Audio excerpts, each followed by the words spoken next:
Bert Hayes is running for Alabama's highest office in his very first bid for public office. Dr. Hayes has a Ph.D. in history and is a professor of history at Athens State College.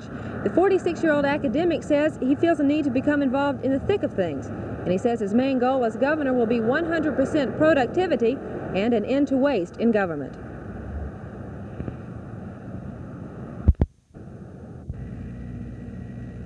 Mr. Hayes, why are you running for governor?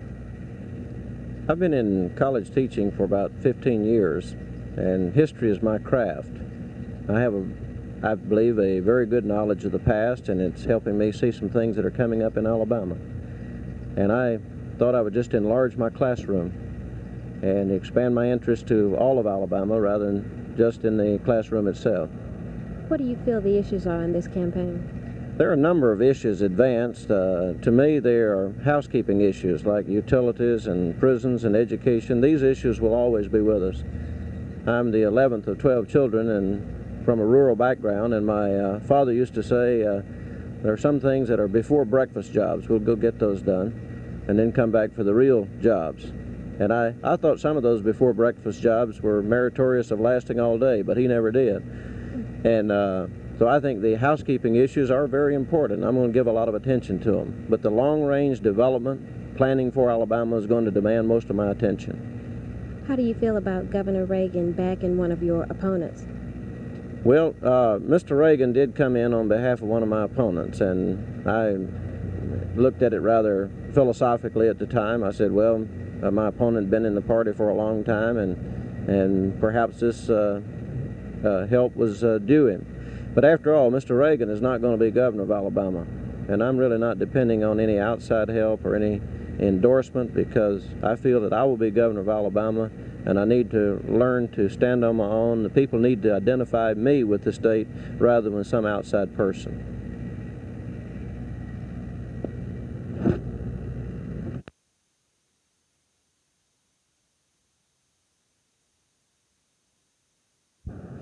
Dr. Hayes faces two other Republican candidates for the gubernatorial nomination in the September 5th Republican primary. This is Glenda Webb, WSFA TV News.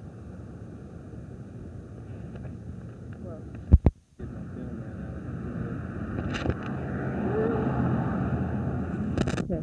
Your campaign basis for your campaign, the issues that you see relevant in this campaign, and what you'll do as a senator. Glenda, I think one of the main things is concerning the people, which proposition showed out in California. The people said, hey, I can be heard, I want to be heard, I'm going to be heard. And we have technically what happened in 1774. We had a Boston Tea Party to dramatize high taxes, and people are just fed up with taxes. And it's not so much that the money's being spent, people are just tired of it. They're not getting anything back from their monies. Local government provides all the services, the roads, garbage collection, and just a few $100s goes to local government. Most of it goes to the state and the federal government, and they get no return for it. And they're tired of it, and they want to be heard, and they're just tired of the fat that's in government. That's the main issue, and it's just misspent. You have bureaucrats that are spending money that shouldn't be spending the money. Are you talking about any sort of reorganization? Are you talking about tax cuts? Yes, well, people ask me what committee I'd like to serve on. I'd like to serve on appropriations, because that's where it starts. You have social programs such as welfare, food stamps. Less than 20% of the actual dollar that's collected to go to this program that reaches the people on the street is probably 20%. And the rest of it's eat up with administration, red tape, and the bureaucrats. We need responsible, fiscal, conservative people in the Senate. And one of the main things we need, we're not going to have any seniority. And we need someone that's willing to stand up on the Senate floor and be heard, and that can be heard, and I'm that person. How's your support going across the state? I started late. Everyone else has the same problem. No one knew that the late Senator Allen was going to die. The most encouraging thing is that Mrs. Allen is not over 30% on the polls, so that shows that there is some doubt that people are going to, vote for her just because she is the Jim Allen's widow. You can't be someone else. No matter how hard you try, you just can't be.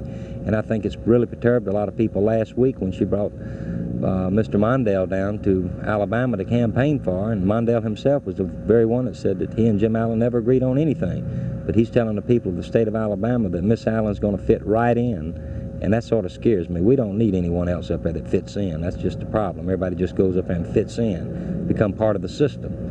And from what I can observe, that's what she's done so far. What about visibility around the state?